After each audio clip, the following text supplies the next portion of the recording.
This video is going to look at the website Classmarker and how you can set it up to use it to make different types of assessments and use it as an assessment tool. So the first step obviously is to register, which is up here right now with register for free. After you've done that, then you'll be able to log in. It'll take you to your dashboard, and this is where you'll start setting things up. Obviously, I've already started using it, so I've got things there, but we'll teach you how to put those things in line to help you with all of your different classes. Now, the first thing I would show you is actually over here under My Account. One of the things that may be useful to you is the idea of assistance. If you are building a test with a co-teacher or someone else who you would like to have editing privileges on your assessments that you make, you can actually set other people up so that they also can edit on the documents that you're creating. So if you want to, that's all you have to do is click on New Assistant and add all their information in, and you'll be good to go.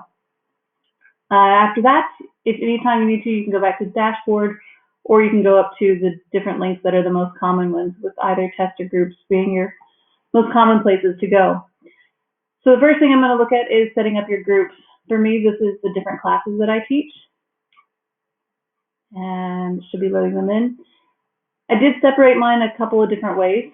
So in my ES10 class, I have several people who have accommodations, and so I set them up in a different group because they have extended time. And so when I set up their tests, I can give them the time already added into it, because the tests can be timed ones. And so that way, when I assign the tests, I'll assign the test to here and have it be perhaps 60 minutes. And then my ones who get 25% extra time, I'll do in a second group and assign them a test that has 75 minutes, so that they can have an appropriate time frame. So your groups it's pretty easy to set up. You literally click on this thing that says New Group, and once you do, it'll pop up a new screen, and you type in whatever you want to call it. So in this case, I'm going to call it the sample group, and then create the group. Once you've done that, then it'll give you the option of either adding members yourself, or having the kids or the students or whoever you're adding join in by themselves. So you click down here on Add Members, and this is when you get an option. So if you want the students to register themselves, then that's when they can go with self-registration codes. Since I have control issues, I went ahead and registered the members myself. Either one should work fine.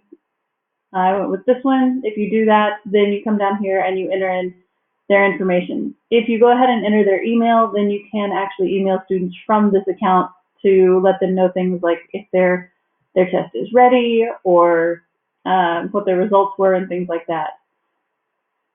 So when you're listing them, one of the other things, once you've got them in, you can actually tell it to email them so that it'll give them their login password and such as that. It tells you what the message will look like, and then you can schedule when you send it, and then you put it whatever your account login was to verify that it's you sending it. Once you do, you put registering new users, and suddenly your group has been created.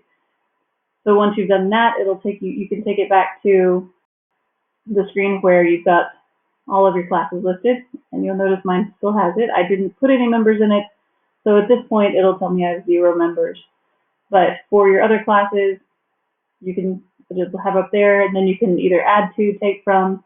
It is possible to move members from one to another, which is a thing I'll show you a little bit later, perhaps as an extra option.